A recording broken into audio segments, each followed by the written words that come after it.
Bismillahirrahmanirrahim. Assalamualaikum warahmatullahi wabarakatuh. Alhamdulillah wassalatu wassalamu ala Rasulillah wa ala alihi wa sahbihi wa mawalah wa la hawla wa la quwwata illa billahi wa ba'd.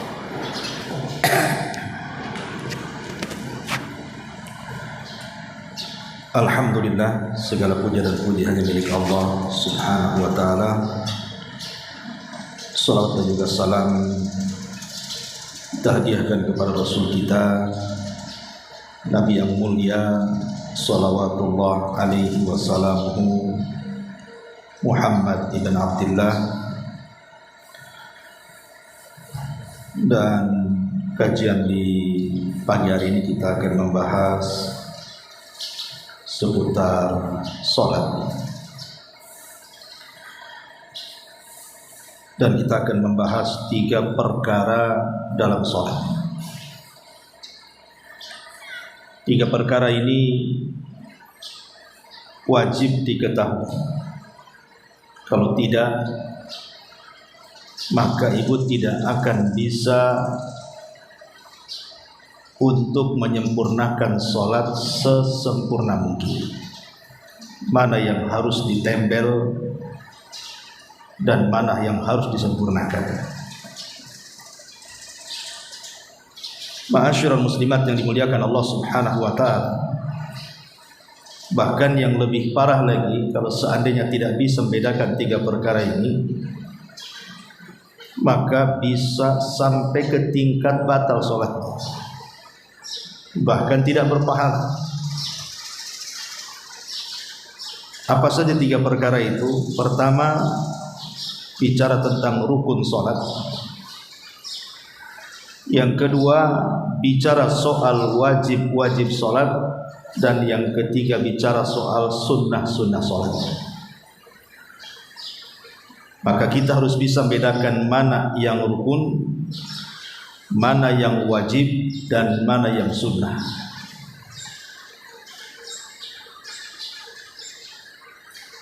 Adapun yang rukun,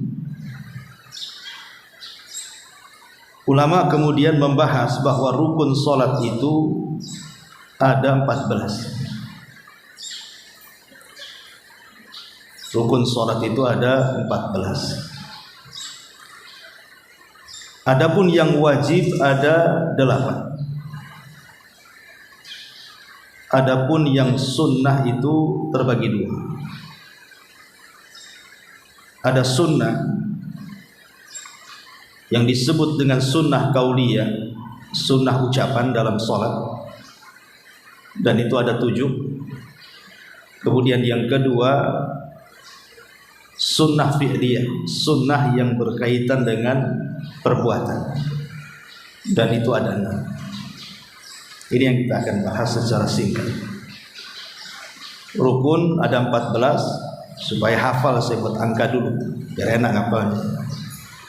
Jadi rukun ada 14, wajib ada 8, sunnah ucapan ada 7, dan sunnah perbuatan ada 6. Simpan di otak kita. Yang pertama di antara rukun salat adalah al-qiyam fil fardhi ma'al qudrah. Berdiri dalam salat wajib dan dia sanggup melakukannya. Ma'asyiral muslimat yang dimuliakan Allah Subhanahu wa ta'ala, posisi rukun ini itu hampir mirip dengan syarat. Kalau syarat itu letaknya di luar, kalau rukun itu letaknya di dalam. Kalau syarat itu letaknya di luar seperti wudu, kan di luar sholat, menghadap kiblat dan itu seterusnya.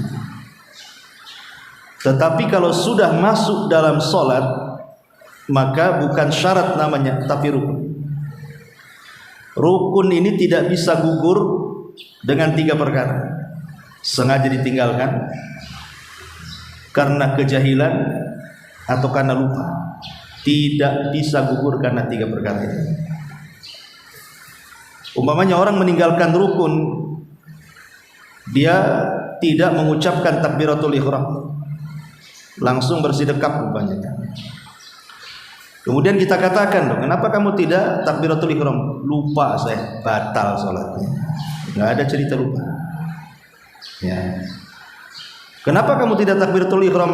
"Saya tidak tahu kalau itu rukun." Batal salatnya. Tidak bisa gugur karena kebodohan. Ya. Apalagi ditinggalkan secara sengaja, makin batal salatnya. Jadi rukun itu hanya gugur dengan al-ajzu, ketidakmampuan, baru bisa gugur. Kalau memang tidak mampu melakukan, itu pun ada gantinya. Seperti berdiri dalam sholat, kalau tidak sanggup duduk, kan gitu ya. Kalau tidak sanggup duduk, baring. Jadi rukun itu hanya bisa digugurkan karena ketidakmampu melakukan. Tapi kalau karena unsur kesengajaan ataupun unsur lupa atau unsur kejahilan, maka tidak ada uzur, tetap sholatnya batal. Makanya penting mengenal rukun ini. Jangan bilang nggak tahu, jangan bilang lupa, nggak ada urusan dengan itu. Kalau sudah ditinggalkan, baik ibu lupa, baik ibu tidak sengaja, baik ibu jahil ataupun tahu, gugur sholatnya.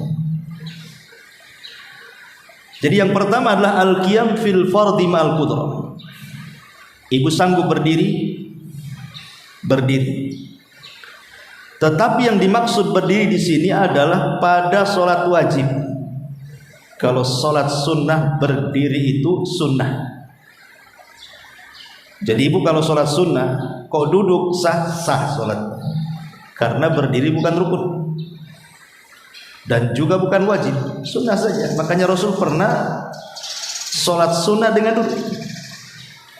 Tapi Nabi SAW melakukan seperti itu untuk menjadikan syariat bahwa perbedaan sholat sunnah dengan sholat wajib itu, kalau berdiri di sholat wajib masuk pada rukun, tapi kalau berdiri di sholat sunnah bukan rukun dan pahalanya beda.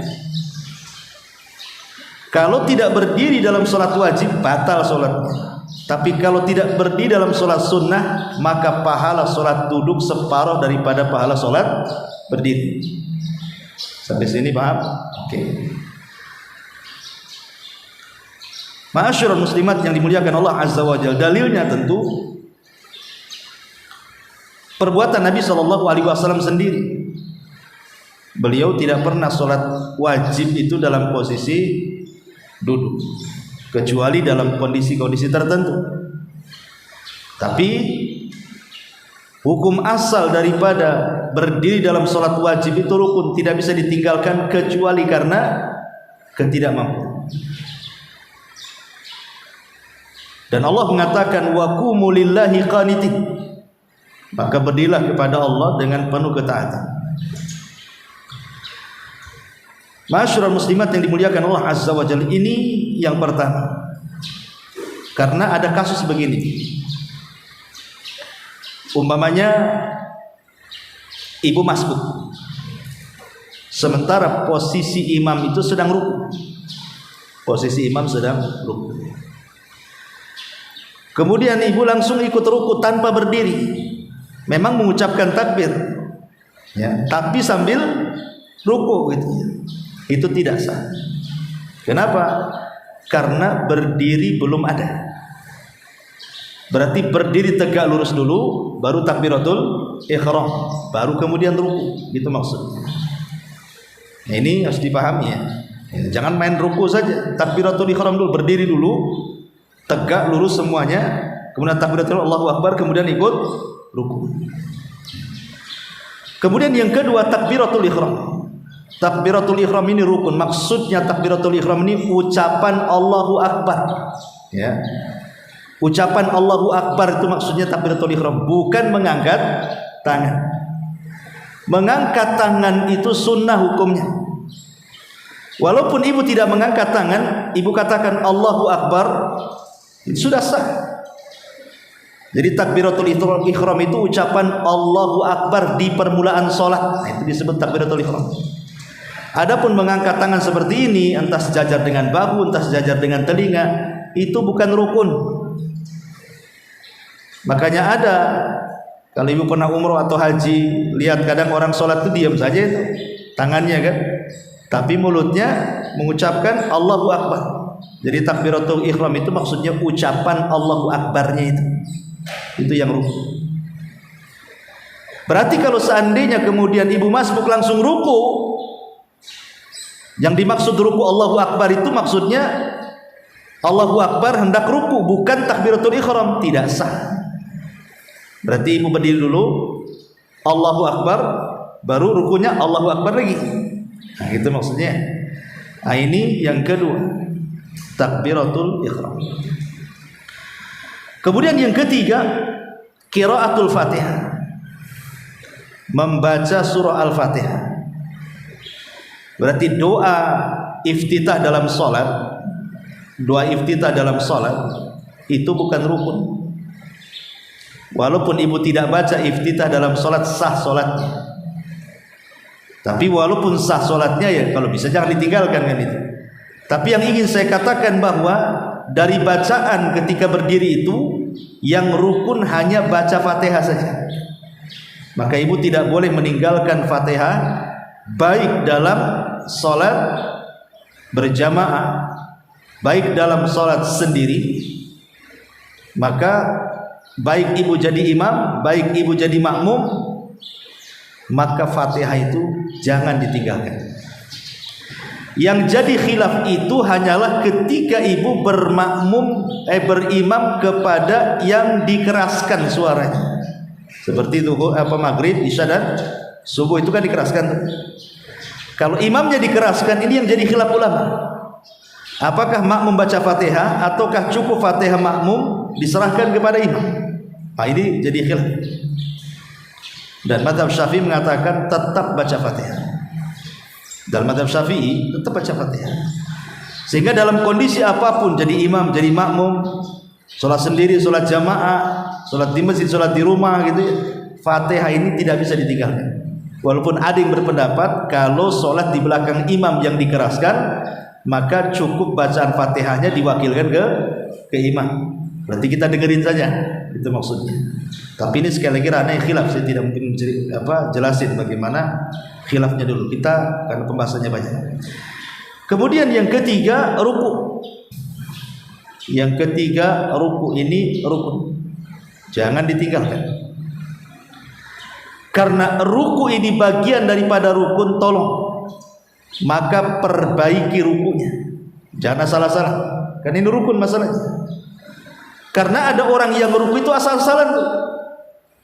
Kadang-kadang telapak tangannya terlalu ke bawah, di betis pula dia letakkan sehingga membungkuk sekali begini ya. Atau telapak tangannya diletakkan di paha, akhirnya jadinya begini. Haruslah telapak tangan itu letakkan di lutut, makanya nanti begini rukunya. Ya, supaya lurus. Yang kalau diletakkan di sesuatu di sini tidak akan jatuh. Karena ruku itu rukun, maka perhatikan dengan betul-betul. Karena rukun ini fatal kalau sampai masalah. Bisa batal sholat, jangan itu. Ini yang keempat. Yang kelima, bangkit daripada ruku. Bangkit daripada ruku ini harus betul-betul i'tidal. Karena kita lihat banyak orang yang tergesa-gesa sholatnya, yang cepat sekali sholatnya. Itu kadang-kadang habis ruku belum tegak betul-betul berdiri, itu sudah langsung sujud. Ini tidak sah sholatnya. Kenapa? Karena bangkit dari ruku i'tidal itu harus lurus semuanya. Udah lurus baru sujud gitu maksudnya. Karena ini masuk rukun sholat. Jangan belum tegak sudah ikut sujud. Hati-hati, nanti nggak sempurna rukunnya. Ini yang kelima. Yang keenam, as-sujudu ala al-a'dha'is sab'ati. Sujud di atas anggota sujud yang 7. Anggota sujud yang 7 ini harus mengenai bumi. Kalau tidak sah sujudnya. Ingat, anggota sujud ini ada 7. Harus betul-betul tertancap di bumi. Kalau satu saja kemudian dari anggota sujud itu tidak tertancap di bumi, tidak sah sholatnya. Maksudnya apa? 7 anggota sujud itu. Pertama, 2 tangan. Ini sudah 2. Yang kedua, 2 lutut. Itu sudah 4. Kemudian yang ketiga, ujung-ujung kaki. Itu sudah 6 berarti kan. Jadi ujung kaki, 2 lutut, 2 tangan, sudah 6. Yang ketujuhnya adalah dahi. Yang jadi khilaf adalah hidung. Apakah hidung ini masuk bagian daripada dahi? Dan bagaimana kalau seandainya hidung ini tidak nempel di bumi? Ini jadi perselisihan ulama. Ada yang mengatakan tidak sah solatnya karena hidung bagian daripada dahi. Ada yang mengatakan sah solatnya. Wallahu alam, saya cenderung kepada sah solatnya. Intinya adalah yang harus ke bumi itu dahi. Ini yang harus diperhatikan, dahi. Karena saya nggak pernah melihat hidungnya saja nempel, dahinya tak nempel. Gimana caranya? Mungkin mancung kali itu. Tapi yang penting itu dahinya saja. Dahi. Ya, kalau syukur-syukur hidungnya nancep kan lebih mantap lagi. Berarti keluar dari khilaf ulama. Ya, karena bagaimanapun hidung dengan dahi ini kalau bisa nempel di bumi. Tetapi di sini kata para ulama, bagaimana kalau seandainya ibu umpamanya sujud, sudah benar sujudnya, telapak kaki sudah nempel di bumi, lutut sudah nempel di bumi, tangan sudah nempel di bumi, kemudian dahi dan hidung sudah nempel di bumi, dan ibu sudah membaca Subhana Rabbiyal A'la. Tiba-tiba mungkin ibu ini umpamanya ini kaki gatal lah di sini, akhirnya kaki satunya garuk, otomatis kan tidak tertancap lagi kan ke atas kan. Nah, atau entah ada masalah apa, tiba-tiba naik saja kakinya. Sah nggak wudunya? Ulama mengatakan sah. Yang penting ketika ibu mengucapkan Subhana Rabbiyal A'la, itu yang pertama, kan yang wajib 1 kali. Adapun Subhana Rabbiyal A'la yang kedua itu sunnah hukumnya. Yang ketiga sunnah. Yang wajib itu 1 kali. Ketika mengucapkan Subhana Rabbiyal A'la, itulah nancap semua. Selepas itu kalau seandainya kakinya ngangkang ke atas gitu ya kan, maka tidak memadaratkan sujud. Jadi yang harus diperhatikan itu, ketika membaca Subhana Rabbiyal A'la pertama kali, tancapkan semua anggota badan sujudnya. Bisa dipahami ya? Nah, ini yang ke-6. Kemudian yang ke-7, dan tentu sujud ini juga bagian yang paling penting dalam sholat. Sujud itu bagian yang paling penting dari semua gerakan sholat. Gerakan sholat itu banyak, tapi yang paling inti adalah di sujud. Kenapa yang paling inti di sujud? Ulama mengatakan karena kemuliaan manusia itu ada di wajah. Kemuliaan manusia itu ada di wajah. Ketika kemudian wajah yang sangat mulia ini kemudian diletakkan di bumi, itu menunjukkan apa? Ibu sedang menghinakan diri. Menghinakan diri karena wajah ini mulia, harus diletakkan di atas. Tiba-tiba kemudian ibu letakkan di bawah, ini kan sama menghinakan dirinya. Tetapi ibu sedang menghinakan diri di hadapan Allah Azza wa Jalla. Berarti di sini ada qimmatut tauhid. Ada puncak daripada tauhid. Kita sedang menghambakan betul-betul penghambaan diri kepada Allah.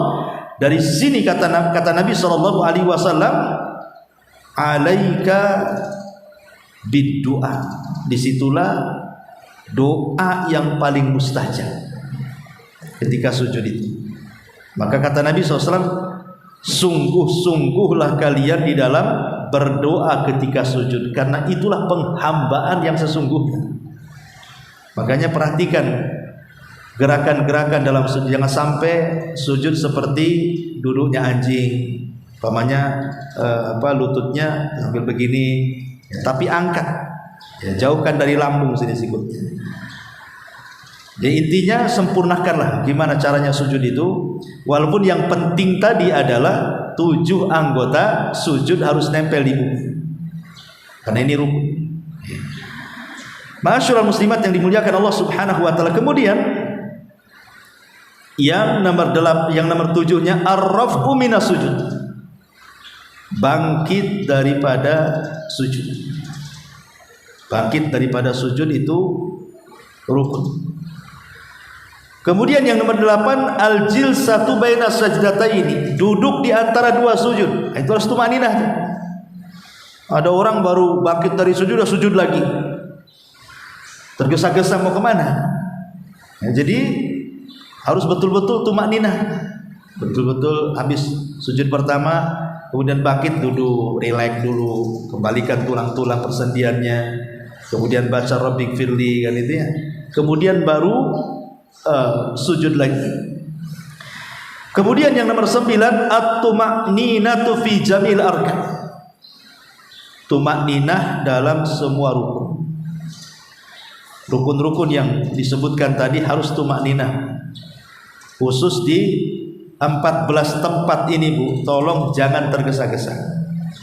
Khusus di 14 tempat yang kita sebutkan ini, yang termasuk rukun sholat, ini harus ada tumakninah. Karena di zaman Nabi SAW ada orang disuruh sholat berkali-kali sama Nabi. Dia sudah sholat, tapi oleh Rasulullah sholat lagi. Kemudian sholat, kata Rasul sholat lagi, sampai 3 kali dia. Kemudian dia mengatakan, ya Rasulullah, aku tidak bisa yang lebih baik daripada ini, gitu. Kemudian Rasul SAW memberikan alasan kenapa Rasul menyuruh mengulang sampai 3 kali sholat. Karena orang ini ketika ruku dan sujud tidak tumakninah, makanya suruh diulang-ulang. Karena tumakninah itu rukun masalahnya. Makanya oleh Rasul, sholli fa innaka lam tusolli, sholatlah karena engkau belum sholat, katanya. Karena Rasul melihat ketika ruku dan sujudnya asal-asalan. Maka tumakninah dalam sholat itu adalah bagian daripada rukun sholat. Dari sini ada faedah bahwa jangan tergesa-gesa dalam sholat. Dan tergesa-gesa dalam sholat itu ada di 3 gambaran. Ada 3 macam, ya. Orang tergesa-gesa sehingga tidak tumakninah dalam sholat itu ada 3 gambar. Yang pertama, ada mutumakninati fi adai arkanis salati. Tidak ada tumakninah pada semua gerakan yang dikategorikan rukun. Ruku cepat-cepat, sujud cepat-cepat, berdiri cepat-cepat, belum i'tidal sudah sujud. Rukunya main ruku saja, enggak diperhatikan lurus enggaknya, itu terlalu tergesa-gesa. Maka yang seperti ini bahaya, bisa menjadikan sholatnya batal kalau dia tergesa-gesa dalam gerakan-gerakan rukun, ya, bisa batal sholatnya. Ruku belum becus udah langsung bangkit, kemudian sujud belum 7 anggota badannya belum ke bumi, ngangkang pula ke atas kakinya, batal sholatnya. Ini yang pertama. Yang kedua, tergesa-gesa dalam bacaan. Dolin, apaan ini kok langsung dolinnya saja yang bunyi, ya. Orang baca Fatihah pelan-pelan lah, orang baca Fatihah ya. Kok di satu nafas pula, kan? Sampai saya lihat YouTube yang 7 menit sholat rakaat tuh, Bu. Ya, saya perhatiin tuh, kok bisa dia baca Fatihah sekenceng itu. Pokoknya saya perhatiin itu kayak nggak beres baca Fatihahnya. Cemana coba dia? Kok tergesa-gesa baca Fatihah itu kemana gitu ya? Berarti orang ini memang sedang mentarget selesai rakaat sebenarnya, bukan cari pahala di situ. Jadi ini juga fatal juga. Jangan sampai kemudian tergesa-gesa dalam bacaan terutama Fatihah sehingga tidak jelas. Yang tidak tergesa-gesa baca Fatihah saja, Bu, tapi dia salah mengucapkan sampai merubah makna, itu bisa batal sholatnya. Contoh namanya ihdina jadi ahdina. Ahdina siratal mustaqim. Ini masalah karena ihdina dengan ahdina itu beda makna. Kalau ihdina ya betul minta petunjuk, kalau ahdina minta hadiah, beda tuh. Jadi dari sini tergesa-gesa pun mencakup dalam bacaan. tartil dalam bacaan itu, jangan tergesa-gesa. Ya, ini gambaran yang kedua. Jadi tergesa-gesa dalam bacaan. Kemudian juga gambaran yang ketiga, tergesa-gesa ketika sholat jamaah. Imam belum ruku, ibu pula sudah ruku.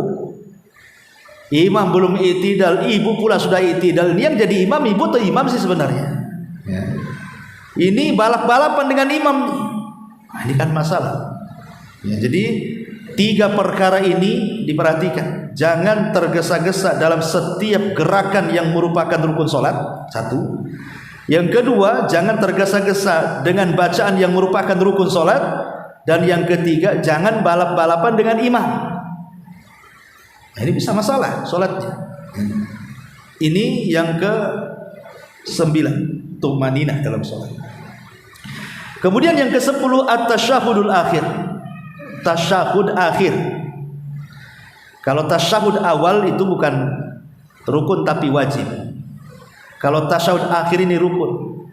Kalau ditinggalkan batal sholatnya. Tapi kalau tasyahud awal ditinggalkan, dan ditinggalkannya bukan karena sengaja, tapi karena lupa, maka tidak batal sholatnya, tapi ibu ganti dengan sujud sahwi.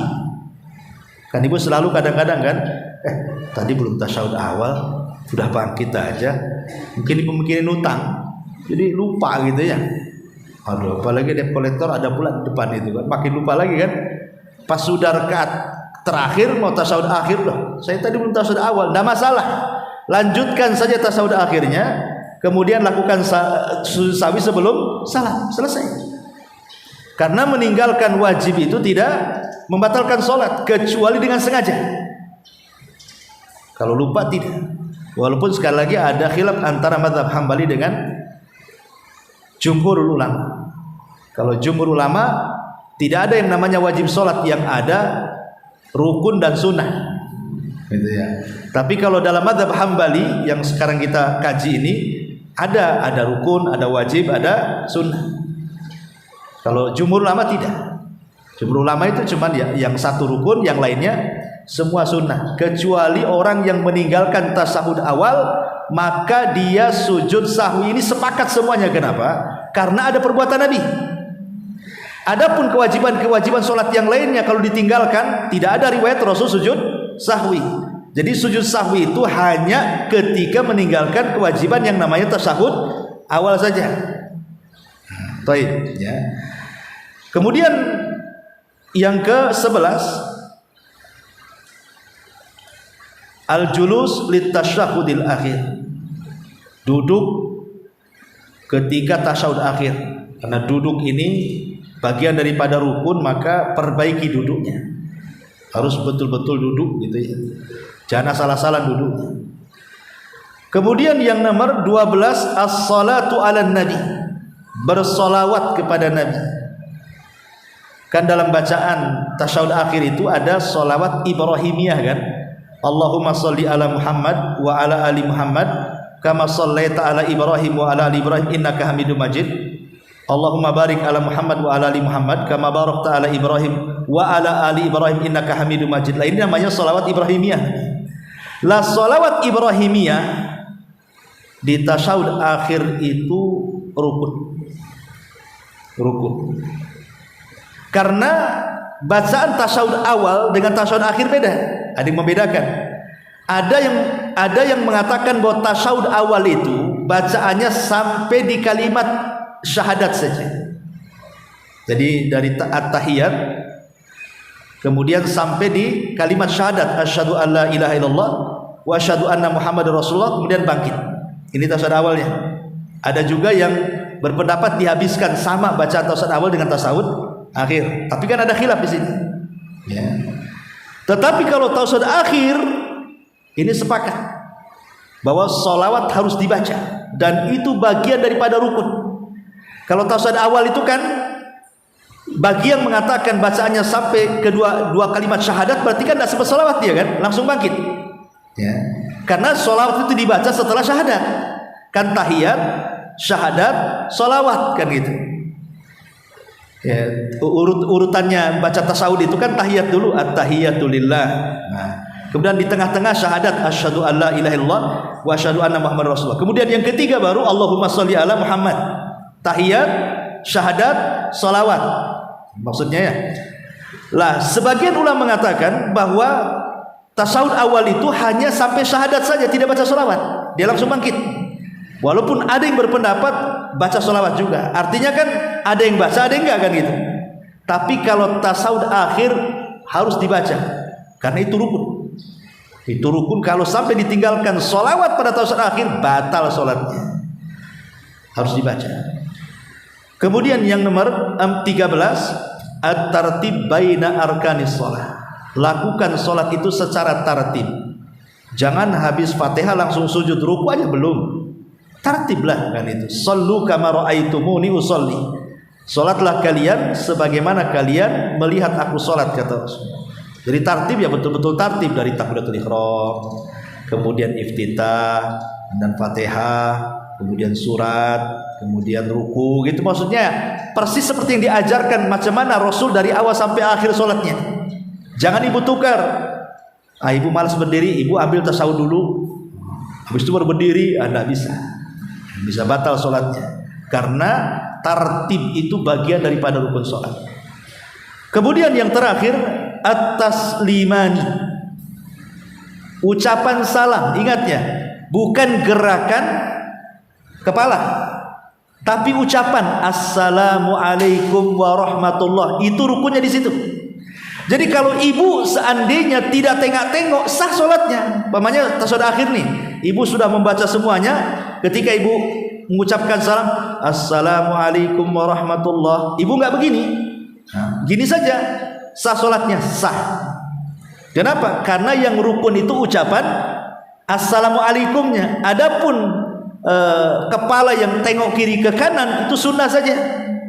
Seandainya ibu umpamanya ke atas ke bawah pun sah saja. Assalamualaikum warahmatullahi wabarakatuh. Assalamualaikum. Tapi kan Rasul nggak mencontohkan. Seandainya ibu buat kayak gitu sah, sah. Kenapa? Karena yang penting salamnya, ucapannya itu loh. Itu yang rukun, itu ucapan assalamualaikum warahmatullahi. Itu yang rukunnya di situ. Jadi seandainya umpamanya ibu cuman ke kanan saja, assalamualaikum warahmatullahi, assalamualaikum warahmatullahi, enggak begini, sah, sah. Ya, karena yang rukun itu saya ulang-ulang, ucapan salam itu yang rukun. Sampai di sini paham ya? Ini 14 ini disebut rukun sholat. Saya ulangi ya. Yang pertama berdiri. Ada yang menambah niat, tapi niatnya jadi khilaf ulama. Ada yang mengatakan syarat mendirikan rukun, makanya saya tidak jelaskan. Ya, pertama berdiri. Yang kedua takbiratul ihram. Yang ketiga baca Fatihah. Yang keempat ruku. Yang kelima bangkit daripada ruku. Kemudian yang keenam sujud di atas 7 anggota sujud. 2 kaki, 2 lutut, 2 tangan, kemudian dahi dan hidung ya. Kemudian bangkit daripada sujud. Kemudian duduk di antara 2 sujud. Kemudian yang nomor 9 tumakninah dalam semua rukun. Kemudian yang nomor 10 tasyahud akhir. Yang nomor 11 duduk di tasyahud akhir. Kemudian yang 12 sholawat kepada Nabi. Yang 13 dilakukan secara tertib antara rukun-rukun sholat. Dan yang terakhir 14 ucapan 2 kali salam assalamualaikum warahmatullahi, assalamualaikum warahmatullahi. Ini disebut rukun. Tolong 14 ini perhatikan betul-betul, karena meninggalkan rukun ini bisa sampai membatalkan sholat dan tidak bisa diberi uzur.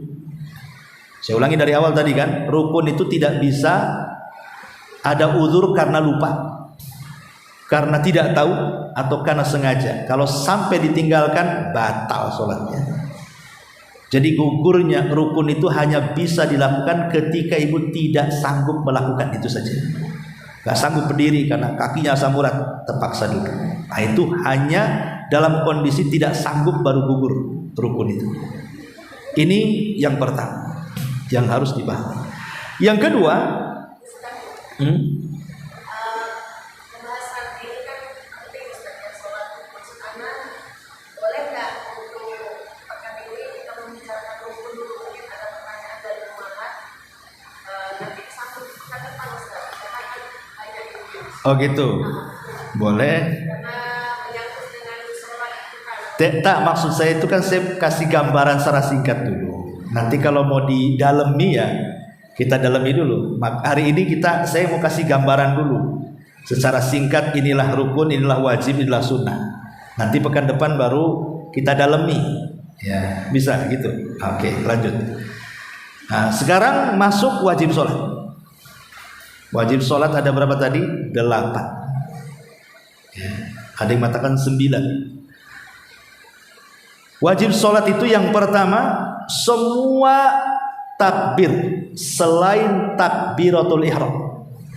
Ibu kalau bangkit kemudian merendah dalam sholat kan mesti ada takbirnya tuh. Mau ruku ada takbirnya, bangkit dari ruku ada takbirnya, turun ke sujud ada takbirnya, bangkit dari sujud ada takbirnya. Lah takbir itu, maksud takbir di sini ucapan Allahu Akbar ya, bukan cerita gerakan ya. Maksud takbir di sini ucapan Allahu Akbar, Allahu Akbar, Allahu Akbar. Itu maksudnya takbir di sini. Jadi semua takbir dalam sholat selain takbir yang pertama. Kalau takbir pertama disebut takbiratul ihram, itu masuk pada rukun, tadi sudah saya jelaskan ya. Berarti selain takbiratul ihram yang pertama, semua takbir dalam sholat itu hukumnya wajib. Hukumnya wajib. Bukan ngangkat tangan, sekali lagi ya. Bukan ngangkat tangan itu sunnah hukumnya. Ucapan Allahu Akbar, Allahu Akbar, Allahu Akbar.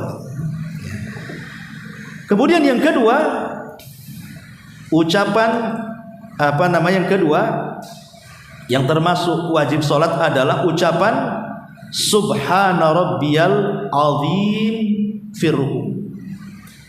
Kalau rukunya rukun, tapi kalau bacaannya wajib. Ya. Subhana Rabbiyal Azim, Subhana Rabbiyal Azim.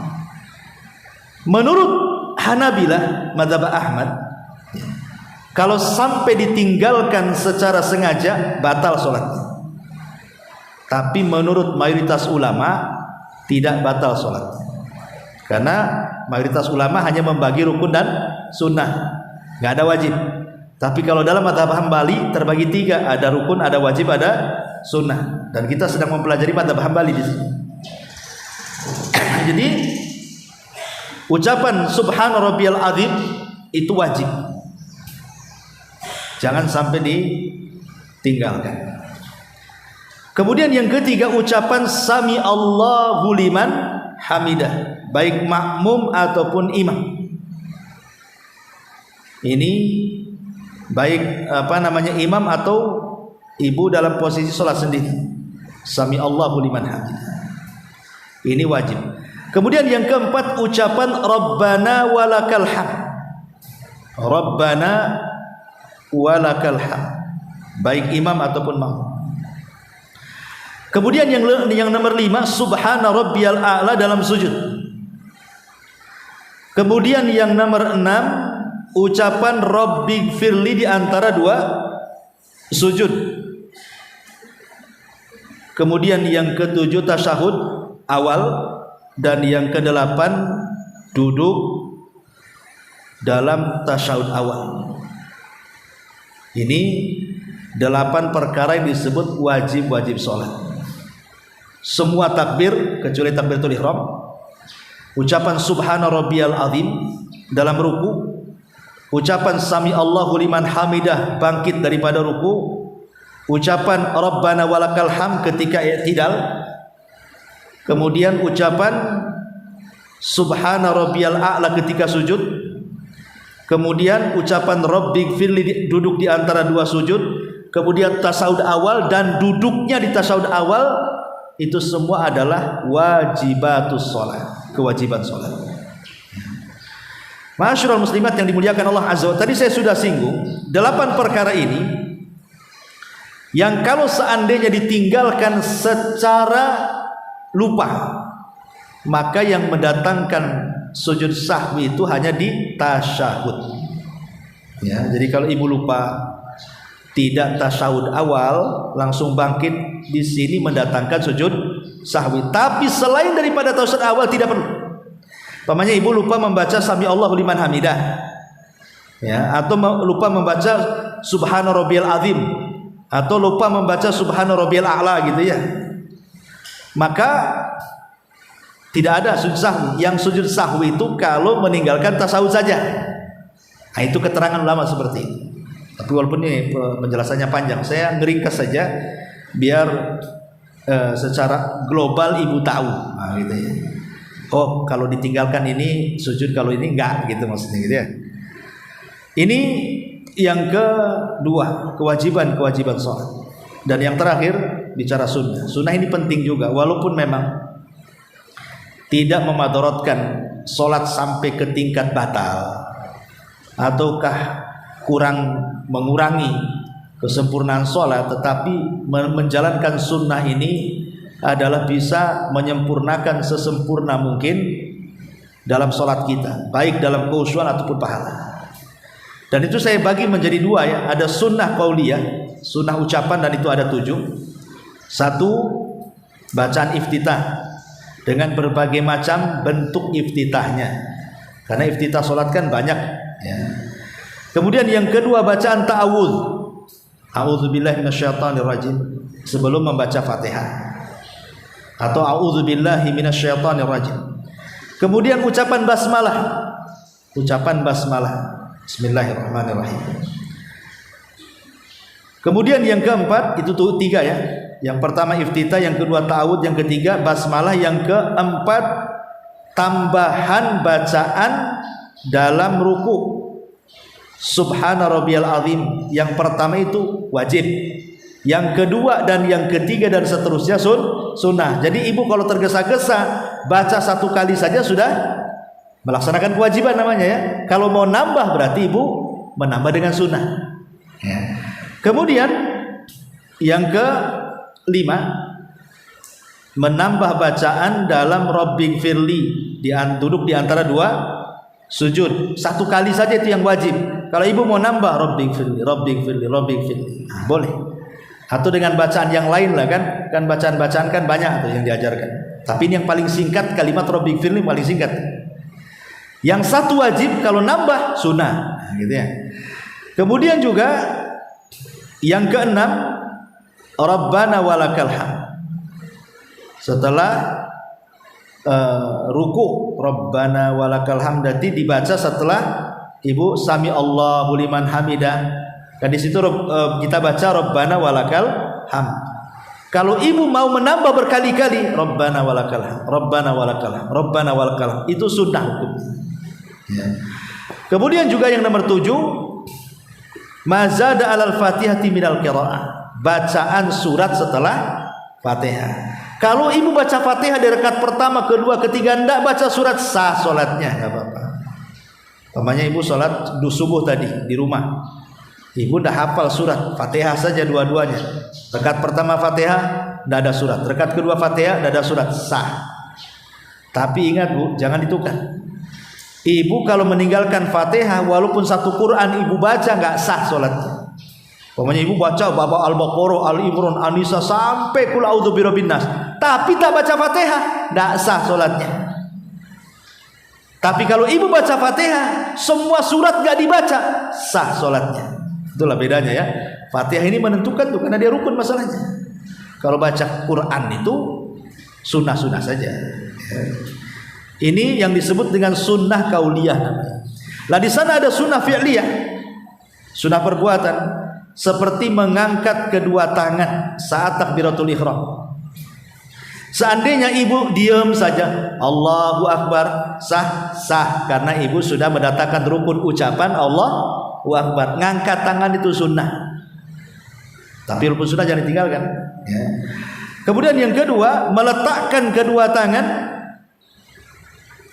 di sini, wad'ul yadainil yumna 'alal yusra athna al-qiyam qabla ruku wa ba'da. Meletakkan tangan kanan di atas tangan kiri dalam posisi berdiri sebelum ruku atau setelahnya. Sebelum ruku atau setelahnya. Kemudian yang nomor 3, an-nadharu ila maudi sujud. Ibu ketika berdiri sholat ke tempat sujud pandangannya, itu sunnah saja. Karena boleh juga kita memandang ke atas, ke lurus gitu ya. Allahu Akbar. Boleh. Atau Allahu Akbar ke bawah. Nengok tempat sujud. Menengok tempat sujud itu bukan rukun, bukan wajib, itu sunnah saja. Seandainya ibu menatap ke depan begitu tidak ada masalah.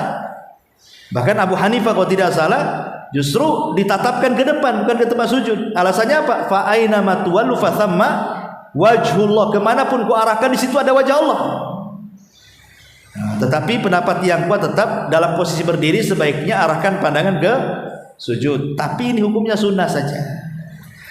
Makanya ketika seseorang kemudian sholat, ya, kemudian seseorang itu sekali-kali nengok, sah sholatnya, cuman khusyuknya dicuri setan. Makanya kenapa Rasul mengatakan yang seperti itu ikhtilasu syaitan, kehusuannya sedang dicuri setan. Lagi sholat nengok ke atas, sah ya, cuman khusyuknya sedang dicuri gitu ya sama setan. Karena menengok ke tempat sujud itu bukan rukun, bukan wajib, sunnah saja. Nah ini yang harus dipahami ya. Kemudian yang nomor 4, muba'adatul yadaini anil batni wal jambi asnai sujud. Ibu ketika sujud menjauhkan sikut dari lambung. Ini kan lambung nih, disikut kan, dijauhkan. Nah, kan dijauhkan ya. Ini sunnah, menjauhkan sikut ini ke lambung ini sunnah. Seandainya ibu sujudnya begini kayak duduknya anjing, sah-sah saja. Yang penting 7 anggota sujud itu jangan sampai tidak nancap di bumi, gitu ya. Karena itu yang penting rukunnya itu. 2 telapak kaki, 2 lutut, 2 tangan, dahi dan hidung nancap. Kalau seandainya nggak diangkat ini begini, sah-sah. Karena itu bukan rukun. Yang rukun itu telapak tangannya ini nempel di bumi. Nah, kecuali kalau gini, ininya di sini, telapak tangannya gini pula. Ya enggak sah kan, itu berarti telapak tangannya nggak sampai di bumi gitu ya. Nah, itu namanya, tapi Rasul melarang. Tidak boleh sujud seperti duduknya anjing ya. Walaupun sah, tapi Rasul melarang, tidak boleh menyerupai binatang ketika sholat.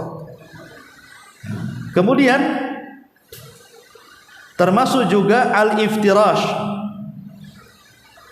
Ketika ibu umpamanya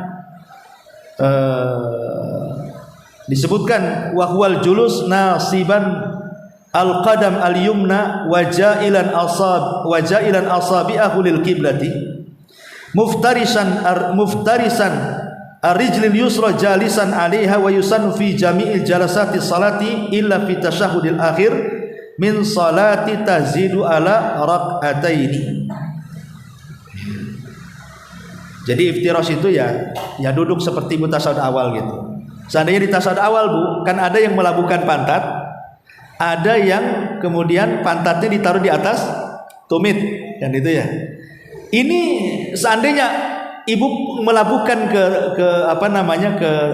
bumi pun nggak ada masalah sholatnya. Ya. Ataupun meletakkan di atas tumit, ini karena hukumnya sunnah saja gitu maksudnya ya. Nah ini juga bagian daripada sunnah-sunnah fi'liyah yang disebutkan. Termasuk juga tawarruk juga sama. Tawarruk iftirash itu antara melabuhkan dan meletakkan di atas tumit itu namanya diistilahkan dengan iftirash dan at-tawarruk.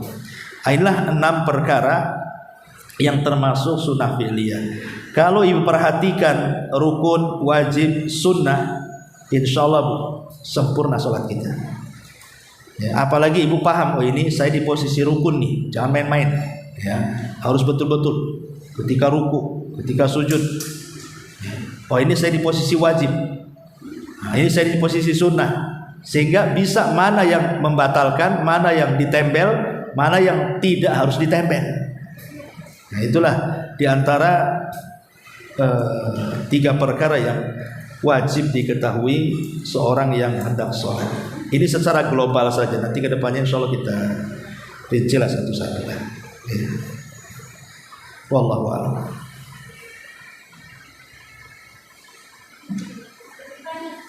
Boleh? Yang tadi ada yang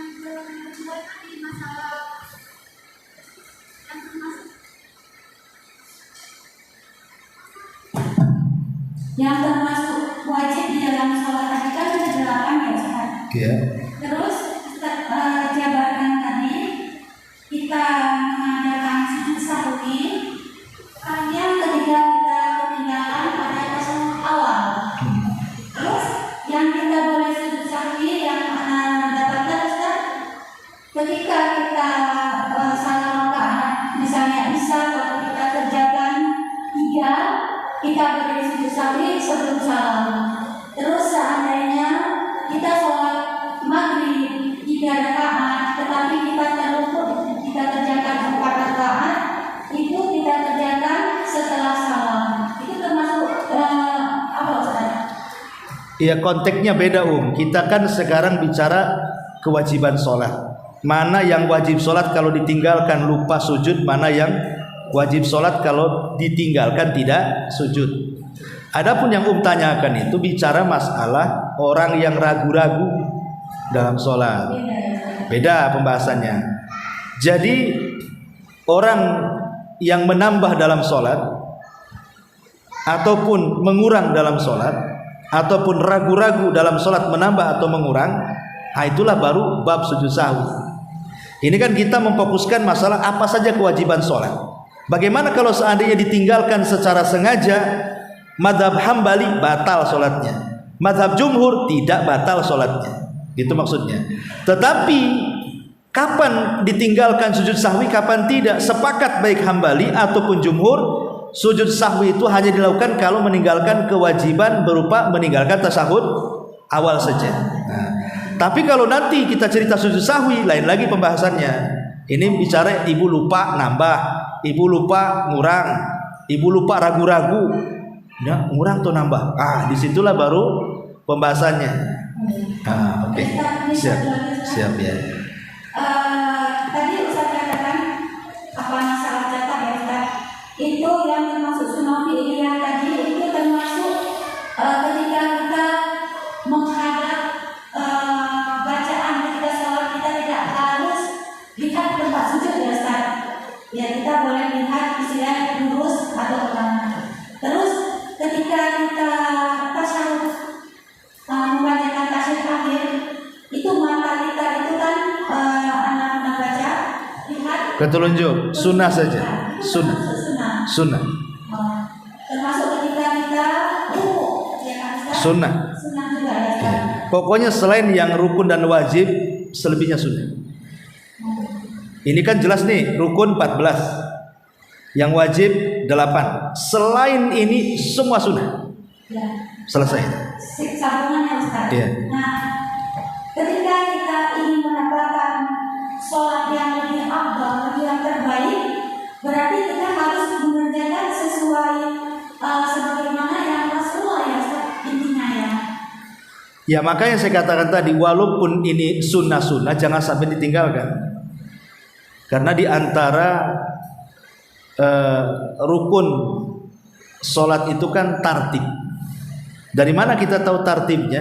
Ya tadi, meletakkan rukun di mana, wajib di mana, sunnah di mana, dan itu melihat bagaimana Rasulullah SAW sholat, baru kita tahu di mana letak-letaknya kan. Rasul mengatakan shollu kama ra'aitumuni usolli, sholatlah kalian sebagaimana melihat aku sholat. Dari mana memulainya Rasul sholat dan bagaimana Rasul mengakhiri sholat. Tetapi maksudnya tartib di sini, tartib ketika dari gerakan rukun ke rukun berikutnya. Jangan kemudian berdiri rukun, kemudian juga ruku rukun, tapi ini main berdiri langsung ke sujud, berarti nggak tartib, rukunya belum, gitu ya. Nah, tetapi walaupun demikian tetap kita ini selaku muslim jangan terfokus kepada pembagian ini wajib, ini rukun, ini sunnah, jangan. Karena kalau kita kemudian terfokus kepada pembagian, terangsang meninggalkan sunnah. Ini kan sunnah saja, nggak masalah, nggak boleh kayak gitu. Nanti kalau kemudian cara berpikirnya seperti itu, berapa sunnah yang ditinggalkan nanti? Padahal sunnah-sunnah inilah yang kemudian menambah pahala kita dalam sholat. Makanya ada orang sholat itu dapat 1/10-nya pahalanya, 1/20-nya, 1/30-nya, kan begitulah di situ. Ada yang sama sekali tidak dapat tuh sholat. Bahkan ada hadis yang mengatakan 40 tahun sholat tapi tidak pernah diangkat ke langit pahalanya. Ketika ditanya, kok bisa wahai Rasul? Ya, karena dia tidak pernah tumak nina ketika ruku dan sujudnya. Asal-asalan aja. Nah, makanya dengan mengenal mana rukun, mana wajib itu supaya jangan asal-asalan. Sayang di antara ibu mungkin usianya sudah 50, 60, kok nggak diterima sholatnya, kan rugi. Ya, jadi makanya harus ada pencerahan seperti ini supaya jangan main-main dalam sholat. Wallahu a'lam. Boleh satu lagi Ustaz? Boleh. Yang nomor 2 Ustaz, Ya. wajib sholat itu kan ada 8 ya Ustaz. Ya. Semua takbir selain takbiratul ihram. Terus yang ditanyakan gerakannya tidak termasuk wajib ya Ustaz tadi ya. Yang wajib itu Ucapan Allahu Akbar ya. Oke. Ucapannya. Terus mana yang terbaik Ustaz? Sementara selama ini kita belajar mengenai sholat ya Ustaz. Berarti kan gerakan takbir pertama itu tangan kita kan ada yang 3, yang mana sesuai wazan dengan saya ini ya satu lagi kita apa ya Ustaz, itu tangannya berdekat di antara dada sama kaki ya Ustaz. Nah ketika kita mendengar ini gerakan itu tidak masalah, ucapan wajib. Nanti sebagian mungkin kita merasa itu kan nggak wajib, ya terserah aja tangannya gimana. Apakah hal itu nggak rusak ya Ustaz?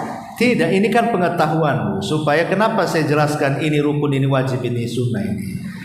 Supaya jangan nanti mendahulukan yang sunnah, yang rukun pula disepelekan. Kan ada orang tuh yang sunnah baca Quran kan sunnah tuh, dibaca panjang-panjang, ketika ruku asal-asalan. Lah, kok yang sunnah diperhatikan, kok yang rukun pula nggak diperhatiin, kan terbalik-balik jadinya kan. Mendingan yang rukun itulah diperhatikan. Kalaupun sudah nggak diperhatikan, yang penting saya sudah rukunnya kan itu. Kalau kita balik cara berpikirnya, ya. Makanya saya katakan tadi jangan terfokus kepada pembagian. Cukuplah ini menjadi pengetahuan. Sebab kalau orang terfokus kepada bagian ini rukun, ini sujud, takutnya terangsang akhirnya ini sunnah sajalah, nggak apa-apa.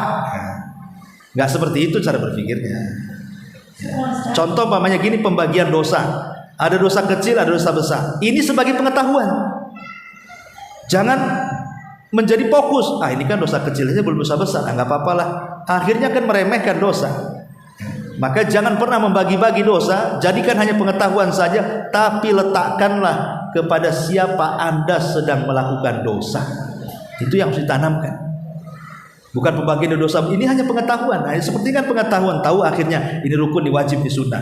Sehingga jangan kemudian fokus ke yang sunnah, meremehkan yang wajib, apalagi meremehkan yang rukun lagi. Nah, justru ketika sholat itu setelah tahu ini rukun, berarti betul-betul nih ya, saya jangan macam-macam nih dengan rukun nih. Apalagi kebanyakan rukun ini bergerak di 2 tempat kan, ruku dan sujud.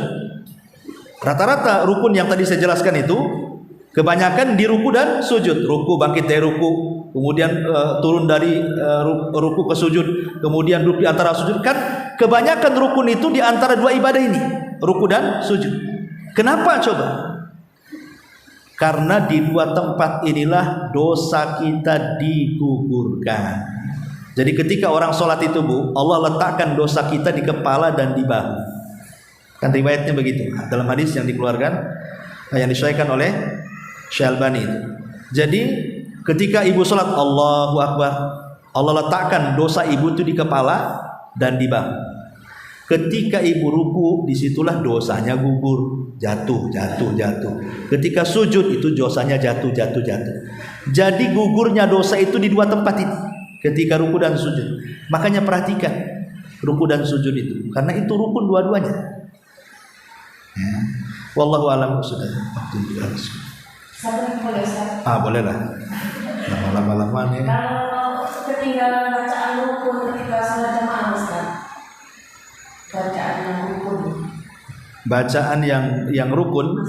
Ya. Itu bagaimana, misalnya kayak tadi kata Ustaz yang sholawat pada duduk tasyahud akhir. Itu kan rukun ya Ustaz. Kadang kita kan masih baca sementara imam sudah salah. Itu kita menyelesaikan. Selesaikan kalau rukun. Kalau rukun diselesaikan. Karena meninggalkan rukun ibu bisa masalah. Selesaikan, gak ada masalah. Kecuali gini Bu, kecuali kalau seandainya ada orang imamnya tergesa-gesa. Kalau imamnya tergesa-gesa, ibu belum selesai melaksanakan satu rukun, imam sudah lewat 2 rukun, sebaiknya ibu jangan salat dengan imam yang melewati 2 rukun. Tapi kalau ibu masih bisa mengejar rukunnya dan kewajibannya, pamannya ruku, tapi bisa subhana rabbiyal azim, itu kan yang wajib 1 kan, yang 2 kan sunnah. Nah, walaupun hanya 1 kali, bisa ibu kejar sama gitu, akhirnya juga nggak lewat 2 rukun, maka nggak apa-apa ikut sama dia. Tapi kalau tidak bisa ngejar bu, memang imamnya ini memang itu dia ke kantor pos mungkin ngambil kilat khusus dia itu. Gimana caranya ngejar kayak gitu? Nah, sekarang kalau masuk Ustaz ke surah Al-Fatihah ya Ustaz, saat misalnya kita masuk imam belum mungkin tidak mau ambil gitu, kita baru mulai takbiratul ihram, apakah kita selesaikan baca surah Al-Fatihah dulu baru ikut ruku atau bagaimana Ustaz? Nah, kalau ikut imam aja. Kalau ikut imam saja. Kecuali tadi kan ibu sudah memang dari awal sampai akhir ikut imam. Kemudian tasawuf akhir karena ibu lambat bacanya, akhirnya imam salam, ibu masih baru syahadat, masuk ke salawatnya, selesaikan.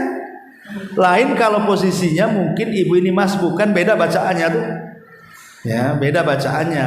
Ya terkadang kalau imam sudah salam, dan ingat ya, ini kesalahan. Kadang-kadang orang masbuk itu imam baru salam ke kanan, baru mengucapkan 1 salam, kita sudah bangkit ke atas. 2 salam itu dua-duanya rukun. Baca usapannya, assalamualaikum. Berarti kalau ibu masbuk, biarkan imam selesaikan salam dulu. Dua-duanya itu, assalamualaikum warahmatullah, assalamualaikum. Baru bangkit gitu maksudnya. Jangan baru 1 kali udah bangkit. Ini sedang mengerjakan rukun masalahnya. Nah, ini juga salah satu kesalahan. Selesaikan dulu imam itu, baru kita bangkit. Nah, jadi kalau memang posisinya jadi makmum ya, kalau dia masbuk ikuti imam dalam posisi seperti apa, ikuti imam. Karena contoh nih, imam sedang ruku, ibu baru datang, sementara ibu kan ada kewajiban Fatihah tuh. Ya enggak mungkin lah ibu baca Fatihah, nanti ketinggalan 2 rukun kan gitu. Ya ikut aja imam kalau posisi masbuk. Ya, wallahu a'lam. Baik, subhanallah bihamdika, asyhadu an la ilaha illa anta, astaghfiruka wa atubu ilaik. Wallahu ta'ala. Assalamualaikum warahmatullahi wabarakatuh.